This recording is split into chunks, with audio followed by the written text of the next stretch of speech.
आज हम लोग एक छोटा सा टॉपिक देखने वाले हैं, वो है क्रिया विशेषण। लेकिन क्रिया विशेषण को जानने से पहले क्रिया क्या है उसके बारे में जानना अत्यंत आवश्यकता है।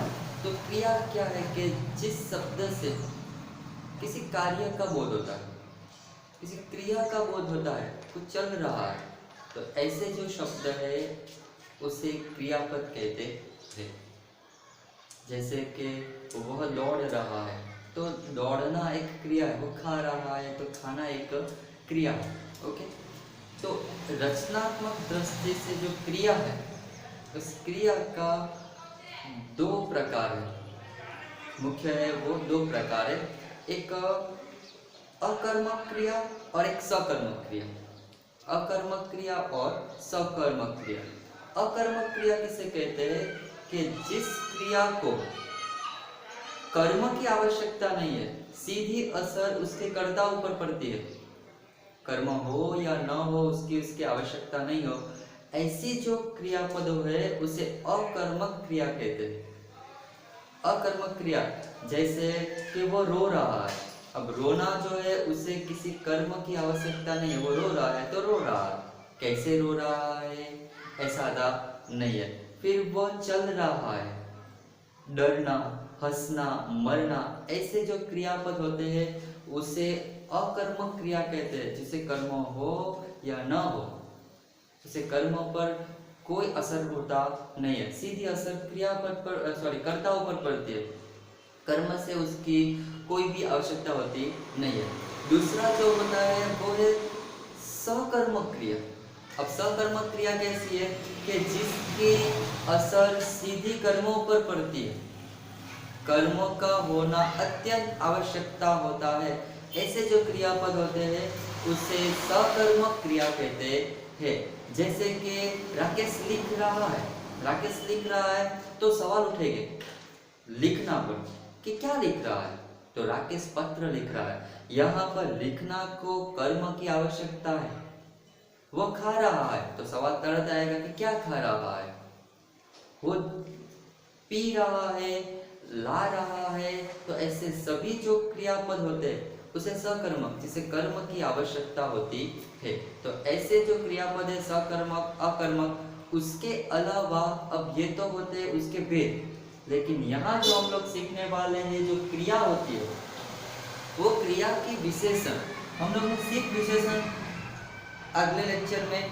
पढ़े थे कि विशेषण जो संज्ञा और सर्वनाम की विशेषता दर्शाते हैं उसे विशेषण कहते हैं। लेकिन यहाँ जो है वो संज्ञा या सर्वनाम की नहीं, लेकिन क्रिया की जो विशेषता बताते हैं उसे क्रिया विशेषण कहते हैं। तो वह शब्द जो हमें क्रियाओं की विशेषता दर्शाते हैं उसे क्रिया विशेषण कहते हैं। फॉर एग्जाम्पल, हिरण तेज भागता है, वह धीरे धीरे चलता है, खरगोश तेज दौड़ता है। हिरण भागता है लेकिन कैसे, तो तेज, क्रियापद पर सवाल उठेंगे। ओके, वह चलता है लेकिन कैसे चलता है, तो धीरे धीरे, क्रिया की विशेषता दर्शाता है। खरगोश दौड़ता है लेकिन कैसे, तो तेज दौड़ता है। तो ऐसे जो क्रियापदों की विशेषता दर्शाते हैं ऐसे शब्द को क्रिया विशेषण कहते हैं। अब अर्थ की दृष्टि से क्रिया के विशेषण के चार भेद हुए। क्रिया विशेषण के अर्थ के आधार पर चार प्रकार है, तो चार भेद है। फर्स्ट जो है वो कालवाचक क्रिया विशेषण। काल मीन समय, समयवाचक क्रिया विशेषण। यहाँ पर तीन एग्जांपल है। मैंने सुबह खाना खाया था, मैं दोपहर में स्कूल से लौटता हूँ, परसों बरसात होगी।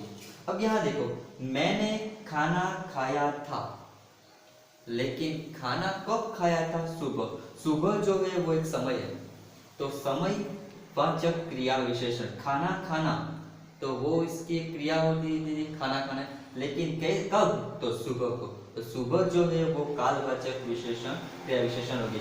मैं स्कूल से लौटता हूँ, लेकिन कब, तो दोपहर में, तो दोपहर जो है वो समय है, लेकिन कैसा समय, कालवाचक क्रिया विशेषण। बरसात होगी, लेकिन कब होगी? तो परसों, तो एक समय दर्शाता है। तो परसों बरसात होगी, तो परसों जो है वो भी एक कालवाचक क्रिया विशेषण है। ओके, नेक्स्ट जो है वो रीतिवाचक। रीति मीन्स के उसकी रीत दर्शाती है, कैसे? ओके, तो फर्स्ट, सूरज ध्यान से चलता है, से धीरे धीरे आगे बढ़ता है, पीयूष अच्छी तरह काम करता है। तो सूरज चलता है, चलने की क्रिया, लेकिन कैसे चलता है? तो ध्यान से। चलना तो उसकी क्रिया है, लेकिन चलने की रीत क्या है? तो रीत जो है वो ध्यान से चलने की रीत है। तो ध्यान से जो है वो रीतिवाचक क्रिया विशेषण है।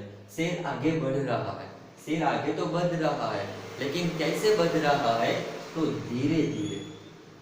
तो धीरे धीरे जो है वो शेर की आगे बढ़ने की एक रीत है। तो रीतिवाचक विशेषण में धीरे धीरे आएगा। पीयूष काम करता है, पीयूष काम तो कर रहा है, लेकिन किस तरह काम कर रहा है? तो अच्छी तरह से। पीयूष की काम करने की रीत क्या है? अच्छी तरह। तो वो एक अच्छी तरह रीतिवाचक क्रिया विशेषण। थर्ड जो है वो स्थानवाचक, स्थान, प्लेस। ओके, तो चलिए, तुम अंदर जाकर बैठो, मुरारी मैदान में खेल रहा है, हम छत पर सोते। तुम जाकर बैठो, तुम जाकर बैठो, लेकिन कहाँ? तो अंदर। अंदर जो है वो एक स्थान है। तो स्थानवाचक भी क्रिया विशेषण होते हैं। जाकर बैठने की बात तो हुई है, लेकिन कोई स्थान दर्शाता है, तो ऐसे शब्दों को स्थानवाचक क्रिया विशेषण कहेंगे। मुरारी खेल रहा है, लेकिन खेलने की जगह कौन सी है? मैदान में खेल रहा है, घर में खेल रहा है, छत पर खेल रहा है।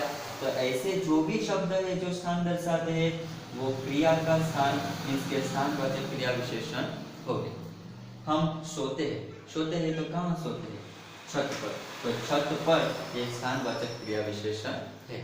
और आखिर में जो है चौथा भेद, वो परिमाणवाचक। हमने कई बार ये वर्ड सीखे हैं, सर्वनाम में, विशेषण में। तो यहाँ पर भी क्रिया विशेषण में भी परिमाणवाचक क्रिया विशेषण। परिमाण, जिसे आप हम लोग कह सकते हैं कि जिसे नापा जाता है, नाप तोला। ओके, तुम थोड़ा अधिक खाओ, अमृत बहुत ज्यादा दौड़ता है, अभी तक तुमने पर्याप्त नींद नहीं ली।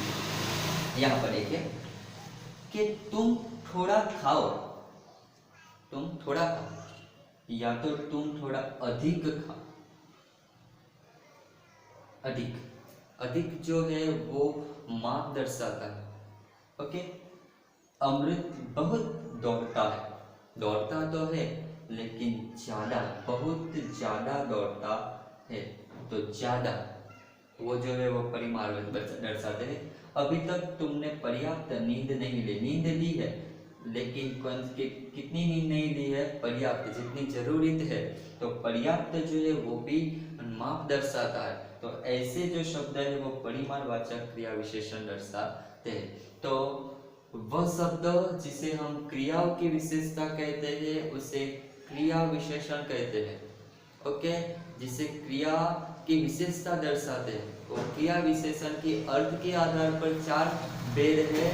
कौन से? तो कालवाचक, रीतिवाचक, स्थानवाचक और परिमाणवाचक। जिस क्रिया से काल मीन्स के समय का पता चलता है, तो ऐसे जो शब्द होते हैं वो कालवाचक क्रिया विशेषण होते हैं। ऐसे शब्द जिससे क्रिया की रीत पता चलती है, तो ऐसे जो शब्द है उसे क्रिया की रीतिवाचक क्रिया विशेषण कहते हैं। ऐसे क्रिया जिसकी क्रिया होने का स्थान दर्शाते हैं, तो ऐसे जो स्थान होते हैं उसे स्थानवाचक क्रिया विशेषण कहते हैं। और ऐसे क्रियापद जिसके परिमाण दर्शाते हैं, माप दर्शाते हैं, तो ऐसे जो शब्द है वो परिमाणवाचक क्रिया विशेषण कहते हैं। तो ये सब हमें हमारे नोट में लिखना